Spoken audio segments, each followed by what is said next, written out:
Everything 15 based his life on fell that night. 15 was nervous.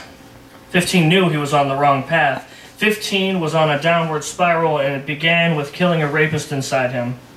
15 didn't want to cause someone else 5 years of violation, 9 months of pain, or 30 years of celibacy and mistrust of men. Perspective. I have been accused of living in a utopia, as if that's a bad thing. Perhaps imagined, mirrored in fierce fairness. Admirably attractive vision vacationing voyeurs vie for. Not a soul stops to sample the sublime silence of Miss Snow. For preserved perfection is no prudence seldom. As the waiters and watchers wither along that winding stretch of road, somnolent visions stream through Snow's subconscious. Medical marvels and technical texts, antibiotics and antidotes to poison, dutifully dormant regions of the brain through biochemicals to be sloshed through Snow's esophagus. Whatever happened to the sparing ego? Has the esteem no engine? I mean, whatever happened to the eyes of the ego and the ears of the hawk? So we'd like to talk real briefly about Walter Beck, who has our newest chapbook. His second chapbook with us, it's As the Cannons and Muskets Roar, which is about civil...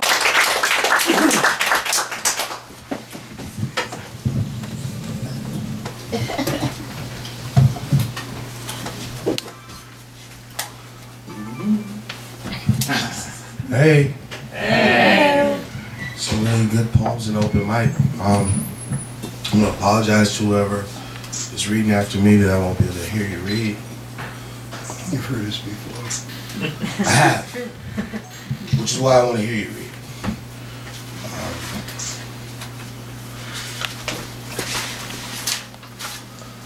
I decided, I used to think that the poem wasn't finished unless it was typed up. So, for years I thought this. And I would chide poets who read off their paper. And I'm tired of holding that line. For what? I don't, you know. So, real quick, I sent this book to a few of my friends. You know, here you go. Don't send me anything back or anything you owe me back. Just, here's the book. And my friend J.S. Makos, I know how many of you know J.S. Makos? He wrote me back a one-liner. You need an editor. So I wrote back, I have an editor. His name is John Burroughs. You know, he edited. He's like, no, someone needs to make sure that your moments are concise. This poem is for him. Here with stacks. And this is why I sojourn here alone and palely loitering. John Keats. The shout is mine to keep. Fierce as Lady Hat a bloom organ blaze. The lovers fall over. The blue voice go. I wonder, Lord, I hate a man like me. To your books I go night, wishing for the wail to end. The beat is so savage and intent, they cower in aisles as I hold you. I'm a dancer. Swoop and fuck and make pretty that ugly thing in you.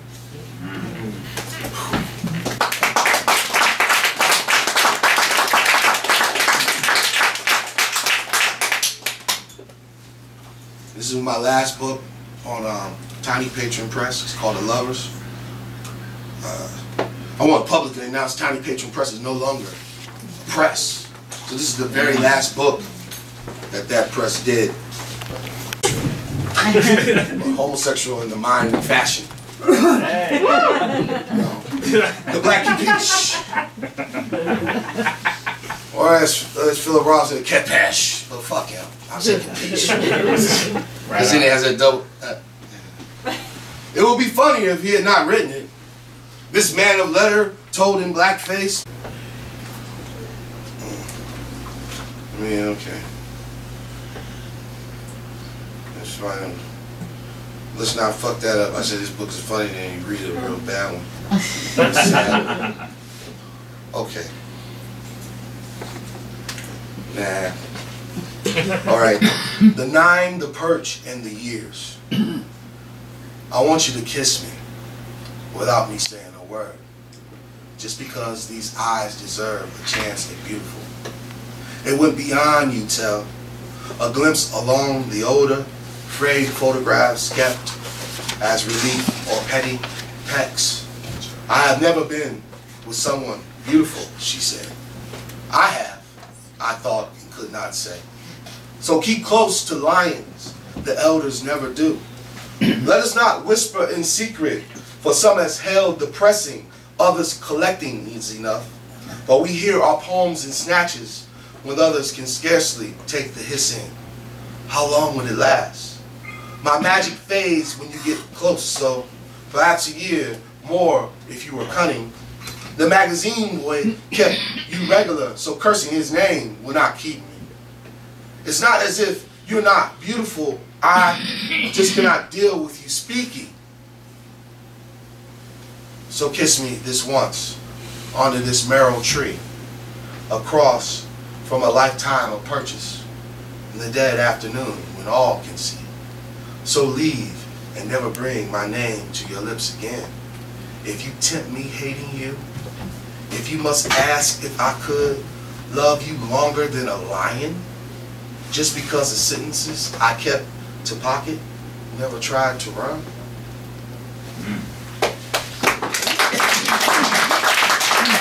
I like this pocket portion. Yeah, I'm noticing that. That's great. It's good, isn't it? It's good. It's almost as good as the first time Ginsberg reached out and beating on the wine jugs. I talked to a guy who was actually at that, and he said that shit didn't even happen. Nobody fucking clapped. Clear Rack wasn't even there. That's what I'm here for, white people. I'm here to shatter your myths. I will shatter your myths of maleness. I'm kidding. No, you're not.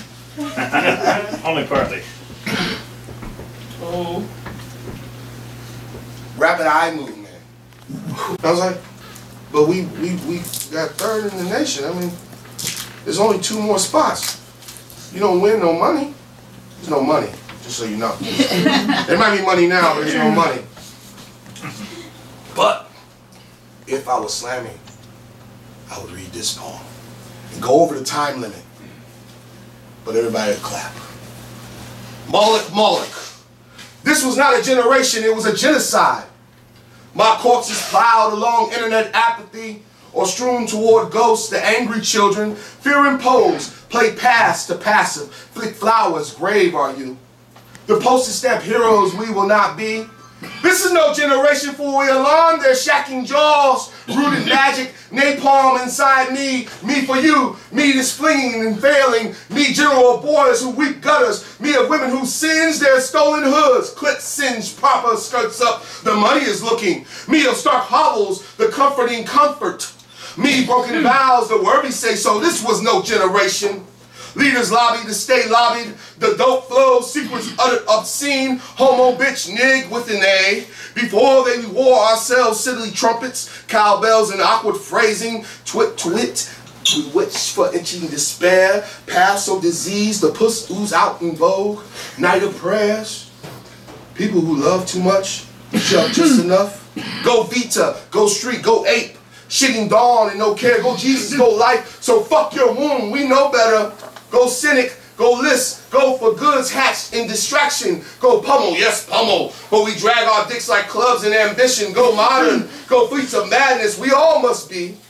This is no generation, still wishing sit-ins mattered, taking riot gear as holy shroud, you for the well we must keep, you for the passive rebelling, you amongst fears so silent, the violin without strings, you must be lying, off alone, left out, left is pleading mercy from wolves, hail of Marys who kept saying their real names, we men yelling, bend over, bend over, bend over, love is lust, so the nut is empty, as workers' wallets in your belief, all eyes are pennies, their guts in the street, taken as litter and ashtrays, you muse a beer, negligent and poignant as the news. We might be killing ourselves. No Franco Hero, Sinatra, no Charles, no talking assholes. Wait, yeah, talking assholes.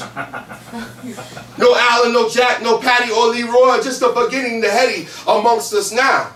No power, black or white. That was them dead, boomers, Florida now. No deaths to Martin, Malcolm, Martin, no Bobby, there's a Jackson. We decided to mourn him, or mother, or daddy, Jimmy, Angels, all. This is no generation. This is a forgetting in place of past, jostling for an us amongst fables.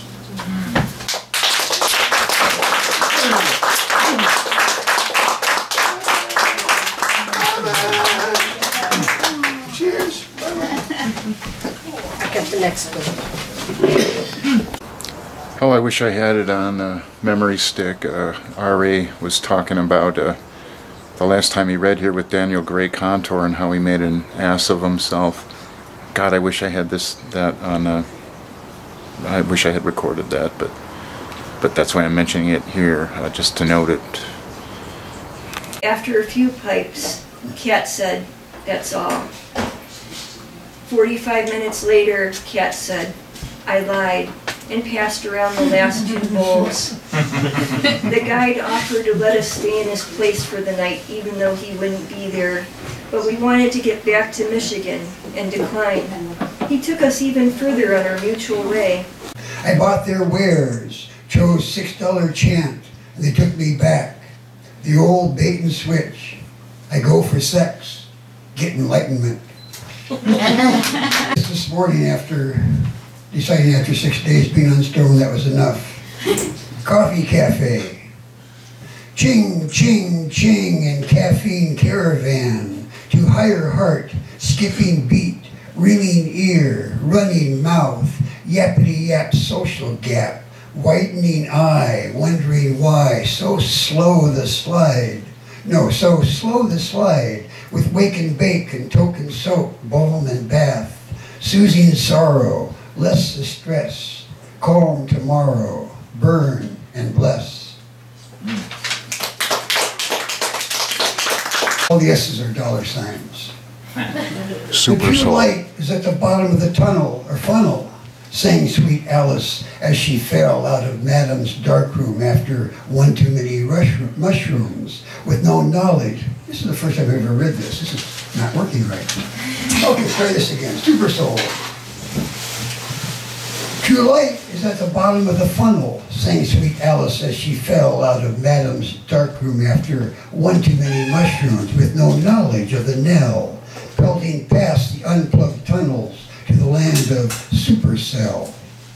It's only important if it affects the cave, the caterpillar coos, simper smile slipping in his dollar drool. He finger slips your wallet, your money micro-sized, ramming down your gullet the latest of new lies, freshly come from super sly. There's money in the mountains, much more money in the sea, supposed to seek the seeker in this land of money tree. Better bow to golden beacon than hang amongst the meek, who know not what they beckon when bringing home the bacon here in super seek.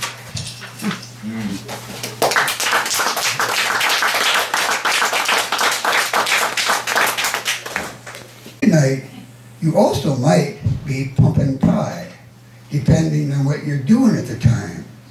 Something you might be fucking might turn into a pumpkin. So you fucking pumping pumpkin pie. I missed the first part of that, but I have them reading that on another tape somewhere. It's a classic. Let's see here. Oh no, we don't need to read that part. Okay, here we go. Okay, after they repossessed the car, I needed wheels, so I bought a 1977 750 Kawasaki. 450 pounds of metal with an incredibly huge engine. After I signed the papers, the salesman took me out to the motorcycle, and you should have seen his face when he realized I had never been on one before. He was torn because he was concerned for my safety, but he wanted to make his commission. He also knew I had neither a motorcycle license nor insurance. Money went out He showed me how to turn it on and work the pedals. I practiced going around the parking lot several times and sort of got the hang of it and took off up Route 37. 4 miles later, the bike died. I didn't know anything about mechanics. I didn't know anything about the bike. I didn't have any idea what was going on. A stranger stopped and showed me I hadn't been using the main gas tank and had used up my reserve tank instead.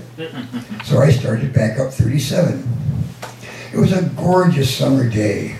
Route 37 is a 2-lane highway going north from Grand Rapids. It's up and down with all these gentle little dips. There was a lot of traffic because it was a holiday. I was on my first motorcycle ride ever, feeling really good, zipping past all these cars. I looked ahead and saw it was clear, and I could pass maybe 7 cars. I pulled out and was going over 100 miles an hour when this car abruptly popped out in front of me out of one of the little dips. I was so close, I could see the driver's eyebrows go up. I left the road going over 100 miles an hour in the air. At one point, this was just so magic, peaceful. I was upside down in the air. My feet were up over my head. My hands were down below me, hanging onto the motorcycle beneath me, and we were flying. It was just so peaceful, almost like slow motion. There was no panic, no fear, no nothing. Then I thought, I don't want to be holding this motorcycle when it hits and let loose. There was no sound. I didn't feel a breeze. It was like I was in a silent movie. That's repetitious. We should take that out. The bike hit, landing in a grassy meadow field. Later on, I hit in the grass and rolled over a lot. I got up and found 3 tiny scratches on my side. I walked over to the bike, picked it up, no damage at all. I looked up to see that everybody on the highway had stopped and were looking at me. I waved to them, yelled, "I'm all right," started the bike back up, and rode on home. That night, one of the rare times I played poker with my family and friends, I couldn't lose. I mean, I knew I couldn't lose. I was totally charmed.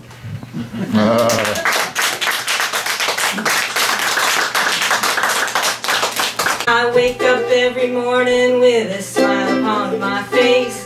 Your natural exuberance spills out all over the place. Oh, you're the urban spaceman, you're intelligent and clean. You know what I mean.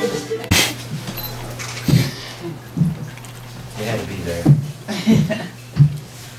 Thank you very much, Writing Nights Press, for inviting me, for hosting these events, for keeping poetry alive in Cleveland. I'm really excited that they've republished my Electric Company chapbook with some revisions and a color cover. In color? Wow! Wow! And it has this amazing photo by Chandra Alderman on the back there. Alderman that wasn't on the first edition, so you're really going to love it, I think. Or if not, you know, you gotta buy toilet paper every month anyway. No, but seriously, thank you for all you do, and I really appreciate it. Thank you. Just when you think you're tired of poetry, then people like you come along and make you love it again, and all that good stuff. But before I get too sentimental, I've got a few new chapbooks coming out in the near future. I wanted badly to bite the slight bulge above your belt, but I feared you might bite back. Here's a longer one inspired by the Literary Cafe. It actually has 3 parts. The second part goes away from the Literary Cafe and incorporates a bunch of stuff I wrote or experienced early in my life, and then it comes back years later. The first part was written in '98. The third part was written here in the Literary Cafe when I was here for a reading by Karen Lillis more recently. And the 3 parts are see, leave, land. The overall title is Lit Tour. C.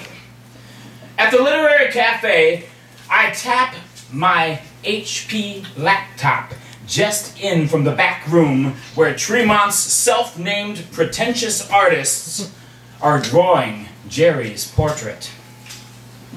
Too many people showed up to draw for my pretentious computer and I to fit, so I sit at the bar with a goblet of Samuel Adams, drafting this poem, happy for an excuse to watch the proprietor draw me another. If this were not Cleveland, but Bar Harbor, Maine, Hinkle Mountain Cemetery, even hell, Michigan, I might not tell you that I know what it's like to be dead. And I know who I am when dead, more than I do when alive, when my shirt's off and the jailhouse tattoo around my navel shows faded black. I need a vacation from gesticulation, from this bonanza of kicks and scarred tricks and the makeshift matrix that began as a poetry and seems to have been lit and chipped into a crucifix for your chewing and spewing measure. I crave a break from vanity and my own worst enemy, and this ear-grabbing Bowie, both the now playing fame and the knife. So I sit at the bar in your literary cafe, considering drawn lines that do and don't compute, quietly and methodically freaking out and feeling both more and less gray, both swifter than fascination and slower than incarceration, both lower than a sucker and higher than a fuck you can easily lead my blood, both more and less you than me, and truer than you might expect in the face of this illusion and disillusion. I wane and wax, well, literate and ill, iterate my compulsion to get with it or to hit it like the road, not as faultless as I seem, rode by forces I can't name and unsure both at sea and on shore. I try scraping the sky, take pride in my architecture, exaggerate my height, but tend to sink and erode and aspirate undrawn water when thrown in certain literary streams, because that's what you expect of the buildings you've helped erect of this half-sentient sandstone. Every door, every drop, every moor, every spinning top, every stop on the merry-go-round, every button on my shirt is a hiding from hurt. Now I'm tired, out of cash. My last glass is empty, so we head home together. Her portraits are finished, almost suitable for naming. Mine are not. Part 2, leave. If you want to. I don't need you. I've pretense usness to spare. Bella, double, toil, and treble.